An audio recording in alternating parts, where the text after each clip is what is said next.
ಶೂಷರಕಟ್ಟೆ ಘಟನೆಯಿಂದ ಆತಂಕಕ್ಕೆ ಒಳಗಾಗಿರುವಂತಹ ಹಿಂದೂ ಯುವತಿಯ ಮನೆಗೆ ವಿಶ್ವ ಹಿಂದೂ ಪರಿಷತ್ ಪ್ರಮುಖರು ಭೇಟಿ ನೀಡಿ ಪೋಷಕರಿಗೆ ಧೈರ್ಯವನ್ನ ತುಂಬಿ ಸಾಂತ್ವನವನ್ನ ಹೇಳಿದ್ರು. ಸಾರ್ವಜನಿಕವಾಗಿ ಆಯುಧ ಪ್ರದರ್ಶಿಸಿ ಯುವತಿಯರಲ್ಲಿ ಪ್ರಾಣಭಯ ಉಂಟು ಮಾಡಿದ ಘಟನೆಯನ್ನ ಕೇವಲ ತಪ್ಪು ಗ್ರಹಿಕೆ ಎಂದು ಬಿಂಬಿಸಿ ಆರೋಪಿಗಳನ್ನ ರಕ್ಷಿಸಲು ನಡೆತಾ ಇರುವ ರಾಜಕೀಯ ಸಂಧಾನದ ಪ್ರಯತ್ನವು ಸರಿಯಲ್ಲ. ಈ ಘಟನೆಯ ಕುರಿತು ಪೊಲೀಸ್ ಇಲಾಖೆಯು ಯಾವುದೇ ರಾಜಕೀಯ ಒತ್ತಡಕ್ಕೆ ಮಣಿಯದೆ ನ್ಯಾಯಯುತ ಹಾಗೂ ನಿಷ್ಪಕ್ಷಪಾತ ತನಿಖೆಯನ್ನ ನಡೆಸಿ ನೊಂದ ಯುವತಿಗೆ ಸೂಕ್ತ ನ್ಯಾಯವನ್ನ ಒದಗಿಸಿಕೊಡಬೇಕು. ಜೊತೆಗೆ ಸಂತ್ರಸ್ತ ಯುವತಿ ಮತ್ತು ಆಕೆಯ ಕುಟುಂಬದ ಮೇಲೆ ದಾಖಲಾಗಿರುವಂತಹ ಸುಳ್ಳು ಪ್ರಕರಣವನ್ನ ತಕ್ಷಣವೇ ವಾಪಸ್ ಪಡೆಯಬೇಕೆಂದು ವಿಶ್ವ ಹಿಂದೂ ಪರಿಷತ್ ಬಲವಾಗಿ ಆಗ್ರಹಿಸ್ತಾ ಇದೆ. ಈ ಸಂದರ್ಭದಲ್ಲಿ ವಿಶ್ವ ಹಿಂದೂ ಪರಿಷತ್ನ ಪ್ರಾಂತ ಸಹ ಕಾರ್ಯದರ್ಶಿಗಳಾದ ಶರಣ್ ಪಂಪುವೆಲ, ವಿಶ್ವ ಹಿಂದೂ ಪರಿಷತ್ ಮಂಗಳೂರು ವಿಭಾಗ ಸಹ ಕಾರ್ಯದರ್ಶಿಯಾದ ಶಿವಾನಂದ ಮೆಂಡನ್, ವಿಶ್ವ ಹಿಂದೂ ಪರಿಷತ್ ಪುತ್ತೂರು ಜಿಲ್ಲಾ ಅಧ್ಯಕ್ಷರಾಗಿರುವಂತಹ ಕೃಷ್ಣ ಪ್ರಸನ್ನ, ಜಿಲ್ಲಾ ಕಾರ್ಯದರ್ಶಿ ನವೀನ್ ನೆರಿಯಾ, ಜಿಲ್ಲಾ ಸಹ ಕಾರ್ಯದರ್ಶಿ ಶ್ರೀಧರ್ ತೆಂಕಿಲ ಹಾಗೂ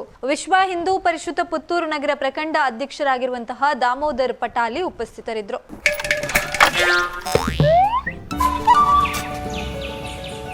ಏನ್ ಸುರೇಶ್ ಅಣ್ಣ? ಕುಮಾರಣ್ಣ, ಹೋದ್ವಾರ ಗೃಹ ಪ್ರವೇಶ, ಇವತ್ತು ಗೃಹಕ್ಕೆ ಕಾರ್ ಪ್ರವೇಶ. ಏನು ಲಾಟ್ರಿ ಗೀಟ್ರಿ ಹೊಡಿತಾ ಹೆಂಗೆ? ಲಾಟ್ರಿ ಏನಲ್ಲ, MCC ಬ್ಯಾಂಕ್ನಲ್ಲಿ ಅತಿ ಕಡಿಮೆ ಬಡ್ಡಿ ದರದಲ್ಲಿ ತ್ವರಿತ ಅನುಮೋದನೆಯೊಂದಿಗೆ ಸಾಲ ಸಿಗ್ತಾ ಇದೆ. ಎಲ್ಲಿ? MCC ಬ್ಯಾಂಕಲ್ಲಿ. ವಿಶ್ವದ ಕನ್ನಡಿಗರ ನೆಚ್ಚಿನ ಬ್ಯಾಂಕ್ MCC ಬ್ಯಾಂಕ್, ನಮ್ಮ ಬ್ಯಾಂಕ್.